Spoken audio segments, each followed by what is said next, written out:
Hello everyone, I welcome you all. जैसा कि हम मेंसुरेशन 3D के क्वेश्चंस कर रहे हैं और आज की क्लास सबसे अच्छी क्लास में से एक होगी क्योंकि आज के जो क्वेश्चंस लेवल होंगे वो काफ़ी अच्छे होंगे। उम्मीद करता हूँ आपने प्रीवियस वीडियोस को देख लिया होगा, तभी आपको इन क्वेश्चंस को करने में बड़ा ही मज़ा आएगा। आइए, पहला क्वेश्चन आपके सामने। उस लंबी से लंबी छड़ की लंबाई ज्ञात कीजिए जो एक 16 मीटर लंबे, 12 मीटर चौड़े तथा 10 होल 2/3 मतलब कि 10 सही 2/3 मीटर ऊंचे कमरे में रखी जा सकती है। क्वेश्चन पढ़ने के बाद आपके दिमाग में आ जाना चाहिए, अगर बात कमरे की हो रही है इसका मतलब बात घनाव की गई है। घनाव आपके सामने दिया हुआ है। घनाव का चित्र कुछ इस प्रकार बनता है ये। और घनाव में रखा जा सकने वाला सबसे बड़ा जो भी छड़ की लंबाई या फिर आप बांस की लंबाई बोलें, वो हमेशा घनाव का विकर्ण होता है। घनाव का विकर्ण हमने पढ़ रखा है, अंडर रूट में L square plus B square plus H square होता है। जब आप इस फॉर्मूले को लगाएंगे जहाँ पर एल की वैल्यू 16 है, बी की वैल्यू 12 है और एच की वैल्यू 10 होल 2/3 मीटर है, जब इसको इसमें रखेंगे और सॉल्व करने के बाद जो भी आपका आंसर होगा वही हमारा सही उत्तर हो जाएगा। आप इसको आगे कर लेंगे। आइए आगे बढ़ते हैं। हमारा अगला क्वेश्चन, 6 सेंटीमीटर त्रिज्या वाले एक धातु के गोले को पिघलाया जाता है तो उससे 0.5 सेंटीमीटर त्रिज्या की कितनी गोलियां बनाई जा सकती है। मैंने आपको बताया है कि जब भी बात पिघलाने की चलेगी उस केस में आपको जब एक आकृति से दूसरी आकृति पिघलाकर जब भी बनाई जाएगी उस केस में आपको हमेशा वॉल्यूम को बराबर रखना है। तो 6 सेंटीमीटर वाले एक धातु के गोले को पिघलाया जा रहा है, इसका मतलब 6 सेंटीमीटर वाले धातु के गोले का आयतन जो होगा वो जितनी गोलियां बनेंगी उनके आयतन के बराबर होगा। तो हम देख लेते हैं गोले का आयतन क्या होता है। आप कहेंगे गोले का आयतन होता है 4/3 pi R cube. 4/3 pi R cube, और इनसे गोलियां ही बनाई जा रही है, मतलब इस केस में भी 4/3 पाई आर क्यूब हो जाएगा। लेकिन गोलियां तो काफ़ी सारी बन जाएंगी क्योंकि गोला 6 सेंटीमीटर का है और गोलियां की त्रिज्या 0.5 है, तो हम मान लेते हैं n गोलियां बन जाएंगी। तो मैं इसमें n का गुणा कर दूंगा। देखिए आप देख पा रहे हैं 4/3 पाई से 4/3 पाई कट जाएगा। जो कांस्टेंट वैल्यू होती है उसका कोई सिग्निफिकेंस नहीं रहता, वो दोनों तरफ कट जाती है। वैल्यू वो लेते हैं हम जो वेरी करती है। अब देखिए आर क्यूब मतलब 6 का क्यूब, 6 गुणे में 6 गुणे में 6। जब भी एक चीज़ से दूसरी चीज़ बने याद रखें वॉल्यूम को बराबर रखना है। इधर जो है वो गोलियों की त्रिज्या क्या है 0.5, तो 0.5 को मैं 5/10 लिख दूंगा। कैसे लिखा आप समझ रहे हैं, पॉइंट हटा दिया मैंने। तो 3 बार 5/10 क्योंकि इधर भी क्या है आर का क्यू है 5/10 गुणे में एन की एन। काटूंगा सब में 1/2 आ जाएगा, यहाँ पर भी 1/2, यहाँ पर भी 1/2 और यहाँ पर भी 1/2, मतलब कि 1/8 हो जाएगा। और जो जाकर इधर क्या आ जाएगा 8 जो है गुणा में आ जाएगा। तो 6 का क्यूब प्लस 8 मतलब 6 का क्यूब 216 गुणे में 8, 8 छंग 48, लास्ट में 8 आ रहा है जो कि हमारा ऑप्शन नंबर सी करेक्ट हो जाएगा। तो 1728 गोलियां यहाँ पर बन सकती है। ध्यान में रखने वाली चीज़ क्या है, ध्यान में रखने वाली चीज़ ये है कि जब भी एक आकृति से दूसरी आकृति पिघलाकर बनाई जा सकती है उस केस में हमें क्या करना है, हमेशा आपको वॉल्यूम को बराबर रखना है। ये इंपॉर्टेंट चीज़ है। अगला क्वेश्चन लेते हैं। 30 सेंटीमीटर त्रिज्या की 40 सेंटीमीटर लंबी बेलनाकार छड़ को गलाया जाता है और 1 सेंटीमीटर त्रिज्या की गोलियां बनाई जाती हैं। गोलियों की संख्या कितनी होगी। आप देख पा रहे हैं मैं सिर्फ और सिर्फ वॉल्यूम के क्वेश्चन कर पा रहा हूँ। कल की क्लास में भी मैंने ऐसा ही किया था और कल मैंने गोले की बात नहीं की थी। आज जो मैंने क्वेश्चंस लिए हैं वो गोले पर से लिए हैं। तो आप जब ऐसा ट्रांसफर करना सीख जाएंगे कि एक फिगर से दूसरा फिगर जब बनता है तो हमेशा वॉल्यूम को ही बराबर रखना है, क्योंकि पिघल के जब दूसरी चीज़ बनेगी तो कभी भी आयतन चेंज होता नहीं है। तो 30 सेंटीमीटर त्रिज्या और 40 सेंटीमीटर लंबाई की बेलनाकार छड़ है और 1 सेंटीमीटर त्रिज्या की गोलियां बनाई जा रही है, इसका मतलब दोनों का वॉल्यूम बराबर होगा। तो बेलन का आयतन क्या होता है, आप कहेंगे बेलन का आयतन जो हमारा होगा पाई आर स्क्वायर एच। ये बेलन का आयतन पाई आर स्क्वायर एच, बेलन का आयतन बराबर होगा गोली के आयतन के। लेकिन 1 सेंटीमीटर की गोलियां हैं, बहुत सारी गोलियां हैं, तो मैं मानूंगा एन गोलियां बना सकता हूँ। इंटू में एक गोली का आयतन क्या होगा, आप कहेंगे 4/3 पाई आर क्यूब। इन दोनों को बराबर रख दूंगा। आर से आर कैंसिल नहीं करना है, ये आर और ये आर अलग है। ये बेलन की त्रिज्या है जबकि ये गोली की त्रिज्या है। पाई से पाई कट जाएगा, पाई कांस्टेंट वैल्यू, पाई से पाई आपने काटा। आर का स्क्वायर मतलब बेलन की त्रिज्या का है 30, 30 का स्क्वायर हो जाएगा हमारे सामने 900। और एच की वैल्यू हमारे पास है 40। लंबाई मतलब कि हाइट है यहाँ पर, क्योंकि बेलन को पिघला रहे हैं आप। Is equal to N into 4/3। R की वैल्यू यहाँ पर 1, 1 का क्यूब क्या रहेगा 1 ही रहेगा। तो इधर जाके 4 से ये 10 टाइम्स कट जाएगा, ये 9000 हो जाएगा, 3 से गुणा करेंगे तो 27 आ जाएगा। तो आप देख पा रहे हैं एन की वैल्यू जो आ गई वो 27,000। ऑप्शन नंबर डी बिल्कुल आपका करेक्ट हो जाएगा। अगर आप अप्रोच सही लेकर चलेंगे तो किसी भी क्वेश्चन में आपको दिक्कत नहीं आएगी। आगे बढ़ते हैं। आगे देखिए, एक शंक्वाकार टंकी, शंकु मतलब कि यहाँ पर बात चल रही है कौन की। शंक्वाकार टंकी की ऊंचाई 60 सेंटीमीटर है और इसके आधार का व्यास 64 सेंटीमीटर है। 35 रुपये प्रति वर्ग मीटर की दर से बाहर से पेंट कराने का खर्च क्या होगा। अगर पेंट की बात चल रही है, कल भी हमने देखा था कैनवास की बात चलेगी या पेंट की बात चलेगी, इसका मतलब शंकु के आपको क्या पूछा है, वक्र पृष्ठ का क्षेत्रफल पूछा है, तभी तो उसमें आप गुणा करोगे 35 रुपये वर्ग मीटर का। तो शंकु का वक्र पृष्ठ का क्षेत्रफल क्या होगा, आप कहेंगे पाई आर एल होगा। हमें दी गई है ऊंचाई, ऊंचाई दी है 60, ऊंचाई की वैल्यू 60 दी है और व्यास 64 है। इसका मतलब जो है त्रिज्या 32 है, त्रिज्या 32 है। लेकिन पाई आर एल में एल जो है वो ये वाली हाइट है जिसको कि हम स्लैंट हाइट या फिर तिर्यक ऊंचाई बोलते हैं। ये हमें पाइथागोरस प्रमेय से निकालनी पड़ेगी। पाइथागोरस प्रमेय आप लगाएंगे 60 का वर्ग प्लस 32 का वर्ग अंडर रूट में करेंगे, या फिर मैं इसको कट करके ट्रिपलेट्स भी बनाकर इसको कर भी सकता हूँ, जैसा भी आप करना चाहें। 4 से 15 बार कटेगा, ये 4 से 8 बार कटेगा, मतलब 8 15 17, अगला ट्रिपलेक्स होगा 17, 17 का 4 गुना क्या होगा 64। तो स्लैंट हाइट जो होगी वो 64 हो जाएगी। नंबर सिस्टम का पार्ट है ये जो मैंने शॉर्ट तरीके से किया है। तो स्लैंट हाइट 64 आ जाएगी, आप पाइथागोरस प्रमेय से निकाल सकते हैं। तो एल की वैल्यू 64 हो जाएगी, पाई की वैल्यू 22/7 है, आर की वैल्यू हमारे पास कितना है 64 का आधा 32, और एल की वैल्यू कितनी है हमारे पास आया 64। अब ऐसा ना करें आप इसको सॉल्व कर रहे हैं और बाद में 35 का गुणा कर रहे हैं। ये हमारा क्या आ गया, ये आ गया हमारा वक्र पृष्ठ का क्षेत्रफल। अब इस क्षेत्रफल में 35 रुपये प्रति वर्ग मीटर से पेंट कराना है तो 35 का और गुणा कर दूंगा। 35 7 से ये 35 5 बार कट जाएगा और गुणा करने पर जो भी आपका आएगा वो इसमें आपका आंसर हो जाएगा। ठीक है, जो भी आपका आने वाला है वो क्या हो जाएगा, आपका इस सवाल का उत्तर हो जाएगा। देखिए यहाँ पर आप देख पा रहे हैं कि हमारा जो वैल्यू जो है वो काफ़ी बड़ी आई थी, वैल्यू काफ़ी बड़ी आई थी। उसके बाद हम देख पा रहे हैं कि ऑप्शन बहुत छोटे छोटे हैं लास्ट क्वेश्चन में। लास्ट क्वेश्चन देख लेते हैं कहाँ पर है। हाँ ये जो है, तो यहाँ पर आप देख पा रहे हैं ये जो है वो सेंटीमीटर में दिया है और ये जो पेंट कराने का खर्च है वो मीटर में है। तो सेंटीमीटर है तो 2 बार 100 का इसमें भाग देना पड़ेगा आपको, तब मीटर में आएगा। उम्मीद करता हूँ इतनी चीज़ आपको आती होगी, मतलब कि 10,000 से भाग देना पड़ेगा जो भी आंसर आएगा उसमें, क्योंकि ये सेंटीमीटर में था और मैंने मीटर में रख के इसको सॉल्व कर दिया है। आगे बढ़ते हैं। समान आयतन के दो लंबवृत्तीय बेलनों की ऊंचाई का अनुपात 1:2 है, तो उनके अर्धव्यासों का अनुपात क्या होगा। अर्धव्यास से मतलब यहाँ पर त्रिज्या से है। समान ऊंचाई के दो लंबवृत्तीय बेलन की समान आयतन है, इसका मतलब पाई आर स्क्वायर एच बराबर है पाई आर स्क्वायर एच के। देखिए डायरेक्ट आर से आर नहीं काटेंगे क्योंकि ये पहले बेलन है और ये दूसरा बेलन है, पाई से पाई कट जाएगा, कांस्टेंट वैल्यू है। ऊंचाइयों का अनुपात 1:2 है, आर को वैसे ही रखेंगे, मतलब कि R1 का स्क्वायर, ऊंचाई कितनी है पहले केस में 1 है, इज इक्वल टू R2 का स्क्वायर, और दूसरे केस में ऊंचाई कितनी है आप कहेंगे 2 है, ये 2 हो जाएगा।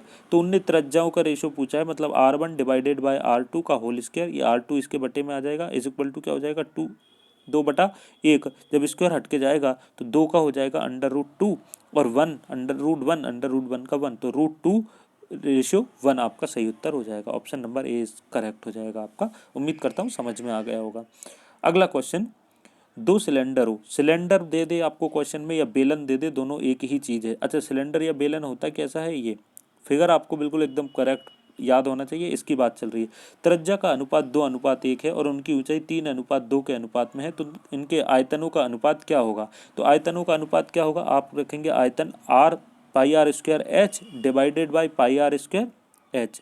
जो वैल्यू पहले दी है उसको ऊपर रख देंगे, जो वैल्यू बाद में दी है उसको नीचे, क्योंकि आयतन का अनुपात पूछा है। पाई से पाई कट जाएगा, आर स्क्वायर मतलब पहले केस में आर क्या है त्रिज्या 2 है, 2 का स्क्वायर 4 इंटू एच, तो पहले केस में एच कितना है ऊंचाई का अनुपात ये है, तो 4 गुणे में 3 डिवाइडेड बाय दूसरे केस मतलब R2 कितना है, R2 कहेंगे आप 1 है, 1 का स्क्वायर 1 इंटू H2 कितना होगा 2, तो गुणे में 2, 2 से ये 2 बार कट जाएगा, 2 तिया 6, 6/1 मतलब 6:1 इसका सही उत्तर हो जाएगा। उम्मीद करता हूँ आप समझ रहे होंगे, बहुत ही आसान सवाल है।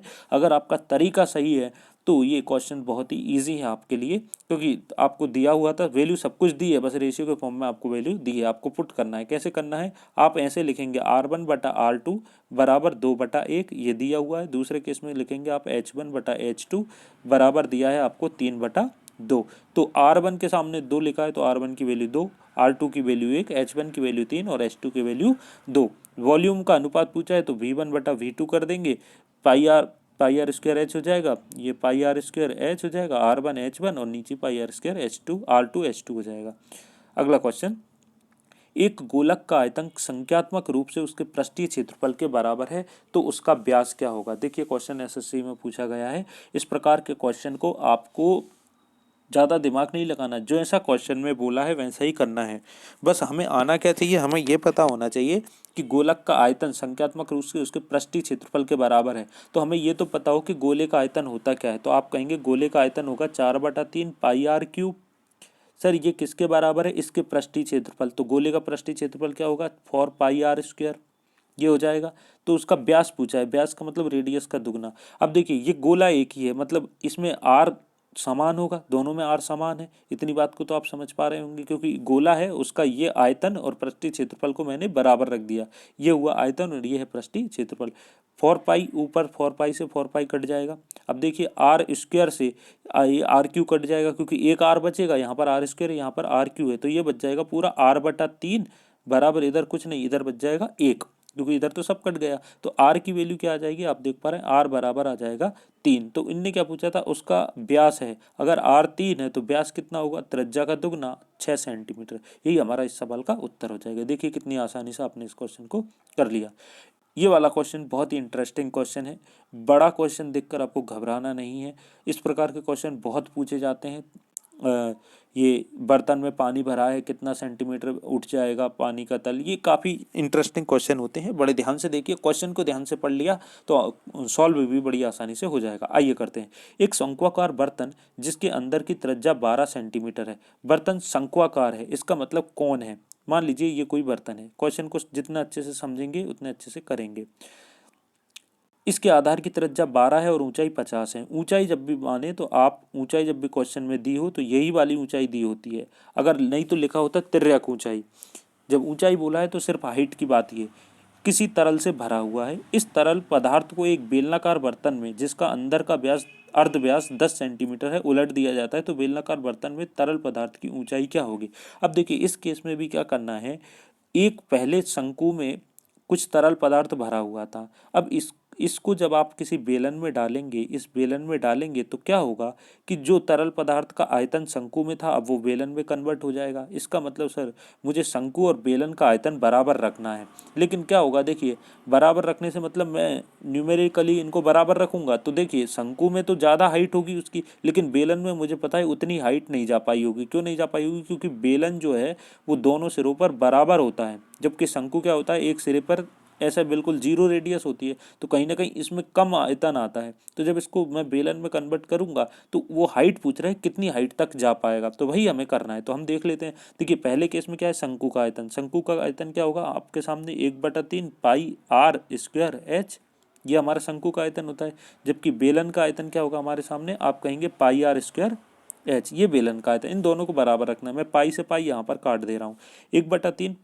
1/3 आर स्क्वायर एच और उधर हो जाएगा R2 स्क्वायर एच। अब देखिए पहले केस में त्रिज्या क्या है 12 सेंटीमीटर, तो 1/3 12 का स्क्वायर मतलब 12 × 12, और ऊंचाई क्या है आप कहेंगे ऊंचाई है इस केस में 50 सेंटीमीटर दी हुई है ऑलरेडी, इज इक्वल टू, अब बेलन के बराबर रखूंगा। बेलन में क्या था आपका अर्धव्यास दिया है, मतलब त्रिज्या दी है 10 का स्क्वायर, तो 10 × 10, और ऊंचाई तो मुझे निकालना है गुणे में एच। अब आप समझ गए होंगे, मैं जैसे ही इनको कट करूंगा मेरा आंसर आ जाएगा, 0 से 0 कैंसिल हो जाएगा। अब देख पा रहे हैं ये 5 से 2 बार कैंसिल होगा और 2 से ये 6 बार, 12×6 = 72, और 3 से जब इसको डिवाइड करेंगे तो 24 इस सवाल का क्या हो जाएगा उत्तर हो जाएगा। देखिए कितना बड़ा सवाल था, आप बड़ी आसानी से इसको कर पा रहे हैं। कैसे कर पा रहे हैं, जब आप इन दोनों के वॉल्यूम को बराबर रख देंगे। जैसे ही वॉल्यूम को बराबर रखेंगे, अगर किसी भी वस्तु को पिघलाया जाता है तो वॉल्यूम को बराबर रखना है, किसी उसमें तरल भरा है और दूसरे की हाइट पूछ ले तो भी वॉल्यूम को बराबर रखना है। जो जो चीज़ें दी है उनकी वैल्यू रखिए, कट करिए, आंसर आसानी से आ जाएगा। आगे बढ़ते हैं। अगला क्वेश्चन, एक धातु के अर्धगोले को पिघलाकर एक ऐसे शंकु के रूप में ढाला जाता है जिसके आधार की त्रिज्या वही है जो कि अर्धगोले की थी, तो शंकु की ऊंचाई क्या होगी। क्या किया है, शंकु के अर्धगोले को पिघला दिया, इसको शंकु किसमें, हाँ अर्धगोले को पिघलाकर शंकु में डाल दिया। अब देखिए अर्धगोला को पिघलाकर, तो गोले का आयतन क्या होता है, आप कहेंगे 4/3 पाई आर क्यूब। गोले का आयतन अर्धगोले का 2 गुना होता है, मतलब अर्धगोले का गोले से आधा होगा। अगर उसका 4/3 पाई आर स्क्वायर क्यूब होगा तो अर्धगोले का क्या हो जाएगा, 2/3 पाई आर क्यूब। इसको पिघलाकर क्या बनाया जाता है, इसके आधार की क्या बनाया जाता है, शंकु के रूप में ढाला जाता है। शंकु का आयतन क्या होगा, 1/3 पाई आर स्क्वायर एच हो जाएगा शंकु का आयतन। अब क्या बोल रहा है, आधार की त्रिज्या वही है जो कि अर्धगोले की थी, मतलब इन दोनों केस में आर क्या है, समान है। समान है इसका मतलब आर से आर को कट कर सकता हूँ, आर स्क्वायर से ये 3 घात कट जाएगी, क्योंकि आर क्यूब 3 बार है और यहाँ पर आर 2 बार है, तो एक आर बच जाएगा, इसलिए स्क्वायर से ये पूरा कट जाएगा। पाई से मेरा पाई कट जाएगा और 3 से नीचे 3 कट जाएगा, तो यहाँ पर बच जाएगा 2r, यहाँ पर बच जाएगा 2r इज इक्वल टू यहाँ पर बच जाएगा h। तो हमें क्या दिया हुआ है, तो शंकु की ऊंचाई क्या होगी, तो देखिए h बराबर क्या आ गया आपका 2r, तो यही हमारा राइट आंसर हो जाएगा। h बराबर क्या हो जाएगा 2r, क्योंकि हमें r की वैल्यू नहीं दी है, तो 2r ही हमारा करेक्ट आंसर हो जाएगा। आइए ये इस वीडियो का लास्ट क्वेश्चन है। उम्मीद करता हूँ आपको एफर्ट पसंद आ रहा होगा। एफर्ट अगर पसंद आ रहा है तो वीडियो को लाइक ज़रूर करिए, काफ़ी मेहनत लगती है क्वेश्चंस को एक तरीके से एडिट करने में। आइए आगे बढ़ते हैं। त्रिज्या के बराबर ऊंचाई वाले सिलेंडर, सिलेंडर का मतलब बेलन, का वक्रीय पृष्ठीय क्षेत्रफल गोले के वक्र पृष्ठीय क्षेत्रफल के बराबर है। आपने बोला कि जो भी सर आपका सिलेंडर है उसकी त्रिज्या और हाइट बराबर है, क्या बोला है कि ऊंचाई के बराबर त्रिज्या के बराबर ऊंचाई। तो देखिए ये मेरा वेलन था, ये मेरा वेलन था, ये वेलन था, ये इसकी ऊंचाई है और ये इसकी क्या है, त्रिज्या है। तो जो जितना आर है, आर की जितनी वैल्यू है वही वैल्यू है एच की, तो मैं एच को भी क्या नाम दूंगा, आर नाम दूंगा। एक्चुअल में कहना क्या चाह रहा है, कहना मैं ये चाह रहा हूँ आपसे कि ये जो है आपका, मैं एक बेलन वापस से बना रहा हूँ आपके सामने, अच्छे से बना रहा हूँ, देखिए ज़रा यहाँ पर आप देखिए, मान लीजिए ये आर है, ये जितना आर है उतनी ही वैल्यू एच की है, मतलब एच क्या है, आप कहेंगे सर एच भी क्या है, आर ही है, ये भी आर है, तो इसका आयतन क्या होगा, आप कहेंगे कि बेलन का आयतन होता है पाई आर स्क्वायर एच, लेकिन आर तो एच ही है, या एच या आर बराबर है, मतलब कि एच की जगह पर अगर मैं वापस से आर रख दूं तो ये इसका आयतन बन जाएगा पाई आर क्यूब। तो अब आगे क्या बोल रहा है, आगे जो बोला है वो प्रॉपर्टी हम लगाते हैं। त्रिज्या के बराबर ऊंचाई वाले सिलेंडर का वक्र पृष्ठीय क्षेत्रफल, तो सिलेंडर का वक्र पृष्ठ का क्षेत्रफल क्या होगा, वक्र पृष्ठ का क्षेत्रफल होता क्या है, आप कहेंगे आधार का परिमाप गुणे में ऊंचाई, मतलब वक्र पृष्ठ का क्षेत्रफल होगा 2 पाई आर एच, 2 पाई आर एच। ये इसका क्या होगा, वक्र पृष्ठ का क्षेत्रफल। ये वक्र पृष्ठ का क्षेत्रफल किसके बराबर है, आप कहेंगे गोले के वक्र पृष्ठ क्षेत्रफल के बराबर है। गोले के वक्र पृष्ठ का क्षेत्रफल क्या होता है, आप कहेंगे 4 पाई आर स्क्वायर। ये सारी चीज़ें मैं पहले पढ़ा चुका हूँ आपको, ये क्यों होता है वो भी रीज़न दे चुका हूँ। तो गोले के वक्रपृष्ठीय क्षेत्रफल के बराबर है। सिलेंडर के आयतन और गोले के आयतन का अनुपात क्या होगा, देखिए आयतन हमें तब पता चलेगा जब इनकी त्रिज्या का रेशियो पता हो, क्योंकि त्रिज्या तो अलग अलग होगी ना, ये बेलन है वो गोला है। तो अब यहाँ पर हम आगे इसको सॉल्व करते हैं। मैं एक काम करता हूँ, इसको R1 नाम दे देता हूँ, इसको R2 नाम दे देता हूँ। R1 और R2 नाम दे दिए मैंने इसको, ये मेरा R2 है। अब क्या करूँगा, यहाँ पर तो H और R बराबर दिया है, पहली ही लाइन में लिखा हुआ है, तो इसे H को जब मैं R में कन्वर्ट करूँगा तो ये हो जाएगा 2 पाई R1 का स्क्वायर, क्योंकि H और R बराबर है, तो H बराबर R1 इज इक्वल टू ये क्या बन जाएगा 4 पाई R2 का स्क्वायर। ये पाई से पाई कट जाएगा और 2 से ये 2 टाइम्स कट जाएगा, तो R1 का square is equal to 2 R2 का स्क्वायर, जहाँ पर R1 आपके किसकी, वेलन की त्रिज्या है, और R2 जो है वो आपके किसकी, गोले की त्रिज्या है। अब इनकी क्या पूछा है, आयतन का अनुपात पूछा है। तो पहले हम देख लेते हैं कि R1 जो R1 की जो वैल्यू आई है, जो R1 स्क्वायर की जो वैल्यू आई है वो 2R2 स्क्वायर है। इतनी बात को आप याद रखेंगे, तभी तो हम रेशियो निकाल पाएंगे ना आगे। तो R1 स्क्वायर की जगह हम क्या रखेंगे आगे जाकर, 2R2 स्क्वायर ये वैल्यू रखेंगे। अब आइए आगे बढ़ते हैं, इसको मैं मिटा रहा हूँ आपके सामने से। अब क्या पूछा है, तो इनके सिलेंडर के आयतन और गोले के आयतन का अनुपात बताइए। अनुपात बताना है मतलब सिलेंडर का आयतन ऊपर रखूंगा, सिलेंडर का आयतन क्या होगा आपके सामने, पाई आर स्क्वायर एच, ये हुआ पाई आर स्क्वायर एच, और गोले का आयतन क्या होगा 4/3 पाई आर क्यूब। अब देखिए मैंने अभी हमने देखा था कि जो हमारा R1 का स्क्वायर की वैल्यू जो आई है, R1 के स्क्वायर की जो वैल्यू आई है वो आई है 2R2 स्क्वायर, जहाँ पर R1 जो था, R1 आपका था क्या, R1 था आपका बेलन की त्रिज्या। तो मैं इसको रख देता हूँ, ठीक है। तो देखिए यहाँ पर जो H है वो भी R1 ही है, H है जो वो भी क्या है, R1 है। ये पहली लाइन में लिखा हुआ है, ये मैं नहीं बोल रहा हूँ, यहाँ बोल रहा है ऊंचाई के बराबर, त्रिज्या के बराबर ऊंचाई वाले। तो एक बात बताइए कि जब R2 स्क्वायर की वैल्यू 2R2 स्क्वायर है, तो मैं रखना शुरू कर देता हूँ। पाई से पहले सबसे पहले पाई काट देता हूँ, 3 ऊपर पहुँच जाएगा, ये हो जाएगा 3/4। R2 स्क्वायर, R1 स्क्वायर की वैल्यू ये है, तो यहाँ पर रख दूंगा 2R स्क्वायर, ये 2R स्क्वायर हो जाएगा। और यहाँ पर H जो कि एक R ही है, तो R की वैल्यू क्या होगी, मतलब R1 की वैल्यू क्या होगी, अंडर रूट में 2R स्क्वायर, और R बाहर निकल आएगा, ये R बाहर निकल आएगा, √2 अंदर रह जाएगा, क्योंकि H भी तो R ही है कहीं ना कहीं, डिवाइडेड बाय R³ भी नीचे है, R³ का मतलब है ये R³ मैंने रख दिया, क्योंकि मैंने ऊपर वाली वैल्यू को भी नीचे के फॉर्म में ले आया। ये R स्क्वायर और R, ये R³ हो जाएगा, पूरा आपसे कट जाएगा, बचेगा क्या, ये 2 से 2 बार कट जाएगा, ऊपर बच जाएगा आपका 3√2 डिवाइडेड बाय, ये हो जाएगा 3√2 डिवाइडेड बाय 2। अब हमसे अनुपात पूछा है, तो अब ऑप्शन में या तो ये नहीं है, ये नहीं है, तो क्या करूँगा, √2 से 2 भी कितनी बार कट जाएगा, √2 बार, तो ये बन जाएगा 3 डिवाइडेड बाय √2। क्या ये आपके ऑप्शन में है कहीं पर, 3 divided by √2? Option number C आपका क्या हो जाएगा, करेक्ट हो जाएगा। उम्मीद करता हूँ ये आप समझ गए होंगे। एक बार मैं और आपको बता दूँ कि जो R1 है वो आपका H के बराबर है, पहली लाइन में दिया हुआ है। तो मैं शुरू में जो H1 मेरा बेलन के आयतन में जो H1 आ रहा है उसको मैं R कर दे रहा हूँ। अगर आपको कन्फ्यूजन है कहीं ना कहीं, तो देखिए बेलन का आयतन क्या है, πr² H, लेकिन ये H R के ही बराबर है, तो आयतन क्या हो जाएगा, πr²। अब मैं इसी R को R1 नाम दे दे रहा हूँ क्योंकि ये बेलन है, और डिवाइडेड बाय नीचे क्या है, गोले का आयतन, तो गोले का आयतन क्या होगा, 4/3 πr, पाई तो मैंने ऑलरेडी लिखा हुआ है, R³ हो जाएगा। और ये इसको R2 बोल दिया था मैंने, और यहाँ पर जब मैंने आगे R1 और R2 का रिलेशन निकाला था, तो R1 इज इक्वल टू निकल कर आ गया था √2R2 स्क्वायर, R स्क्वायर बाहर निकल आया था, तो R1 की वैल्यू आ गई थी R√2। उम्मीद करता हूँ ये क्वेश्चन आपको समझ में आ गया होगा, अगर नहीं आया है तो आप कमेंट करिए, इसको मैं अगले वीडियो में फिर से कराऊंगा। और उम्मीद करता हूँ आपको एफर्ट भी पसंद आ रहा होगा। अगर आपको ये वीडियो पसंद आती है, एफर्ट पसंद आते हैं, क्वेश्चंस का लेवल पसंद आता है, तो इस वीडियो को लाइक ज़रूर करिए, शेयर करिए। मिलते हैं नेक्स्ट वीडियो लेक्चर में।